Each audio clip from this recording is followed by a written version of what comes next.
it was revealed in 2013 that the NSA not only has this bizarre raw data sharing agreement with the Israeli government, but that we share that data with the Israelis despite the fact that our own intelligence community has for many years considered the Israelis to be one of our top cybersecurity threats on par with Russia and China. They're just constantly spying on us. Could you update Americans on the relationship that we have with Israel and how often they're spying on us? I would just say that we should be very concerned about it. The Israeli spying on us, they do it. I mean, countries spy on each other. I would just say the amount that Israel spies on us, I think is something that we should be concerned with.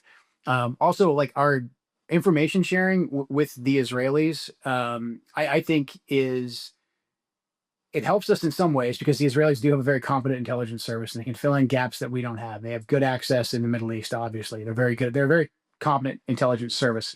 However, the Israelis, when they give us information, we do need to keep in mind that that information could be used to influence us as well as inform us. And I would lean heavily on the influence because there's a lot of times where they'll give us accurate information, but the timing in which they do it, the manner in which they do it, they definitely have an agenda. And when you're working with the Israelis, especially if you're used to working with other foreign partners, it is very easy. I'm just saying this from personal experience. It's very easy to kind of get complacent with them because like a lot of them are dual citizens, and like the guy you're talking to might be from like Florida or like, oh yeah, I went to college in Ohio or something like that, and so you kind of turn off a lot of your counterintelligence radar when you deal with them. And so I think a lot of times the reporting that will come from the Israelis, like it won't be caveated. And I've seen this happen where it's just like, hey, we just discussed a broad set of data, but we never said that this all came from the Israelis.